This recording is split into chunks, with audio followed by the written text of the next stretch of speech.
राजस्थान और गुजरात में lumpy virus के कारण गौवंश की तड़प कर मौत हो रही है। मीडिया रिपोर्टों के अनुसार दोनों राज्यों में अब तक 3000 से ज़्यादा गौवंश की मौत हो चुकी है और करीब 27 जिलों में ये फैल चुका है। अकेले राजस्थान में लंपी बीमारी से 2100 से ज़्यादा गायों की मौत हो चुकी है।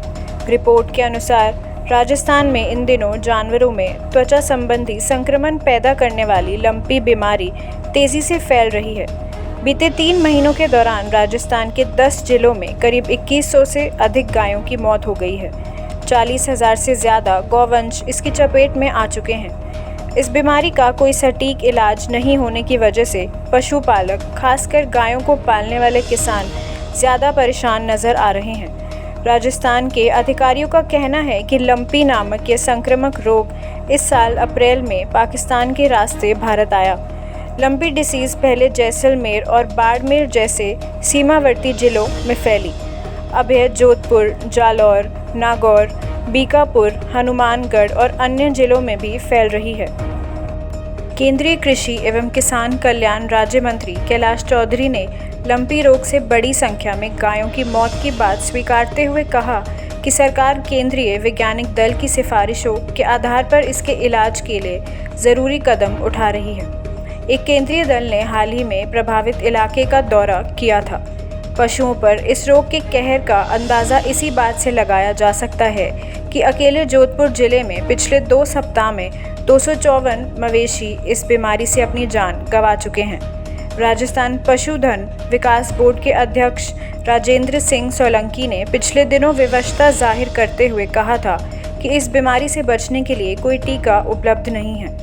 ये हाल सिर्फ राजस्थान में नहीं है बल्कि गुजरात में भी लंपी का कहर छाया हुआ है। गुजरात के कुल 33 जिलों में से 17 में अब तक 1200 से ज़्यादा मवेशी लंपी रोग के कारण मर चुके हैं। अधिकारियों ने बताया कि राज्य सरकार ने संक्रमण को फैलने से रोकने के लिए सर्वेक्षण, उपचार और टीकाकरण की गति बढ़ा दी है और पशुओं के मेले के आयोजन पर भी रोक लगा दी है। राज्य के कृषि और पशुपालन मंत्री राघव जी पटेल ने कहा कि इस संक्रामक रोग की वजह से शनिवार 30 जुलाई 2022 तक 1240 मवेशियों की मौत हो चुकी है। मुख्यमंत्री भूपेंद्र पटेल ने राज्य में इस वायरस का पहला केस सामने आने के साथ ही पशुपालन, मेडिकल व अन्य विभागों की बैठक बुलाकर पशुओं के उपचार व टीकाकरण का कार्य युद्ध स्तर पर चलाने का निर्देश दिया है। बचाव के लिए 5.74 लाख पशुओं को टीका दिया जा चुका है। पटेल ने कहा कि प्रभावित जिलों में सौराष्ट्र, कच्छ, जामनगर, देवभूमि द्वारका, राजकोट, पोरबंदर, मोरबी, जूनागढ़, गिर सोमनाथ, बनासकांठा, पाटन, सूरत, सुरेंद्रनगर, भावनगर, अरवली और पंचमहल शामिल हैं। राजकोट जिला प्रशासन के अनुसार अन्य राज्यों, जिलों और तालुका और शहरों में मवेशियों के प्रवेश पर 21 अगस्त तक पाबंदी लगा दी गई है। पशुओं को अलग अलग रखने की सलाह दी गई है। प्रशासन ने मरे हुए मवेशियों को खुले में फेंकने पर भी प्रतिबंध लगा दिया है। मंत्री ने कहा है कि प्रभावित जिलों में 1796 गांवों में 5328 मवेशियों का इलाज किया जा चुका है। आइए अब आपको ये भी बता देते हैं कि जिस प्रकार मानव जाति में फैलने वाले वायरस कोरोना का जनक चीन है, उसी प्रकार जानवरों में ये रोग सबसे पहले अफ्रीका में फैला था। ये रोग सबसे पहले 1929 में अफ्रीका में फैला था। पिछले कुछ सालों में ये दुनिया के अन्य हिस्सों में भी फैला है।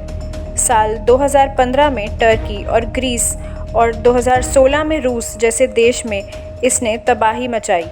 जुलाई 2019 में इसे बांग्लादेश में देखा गया, जहां से ये कई एशियाई देशों में फैल रहा है।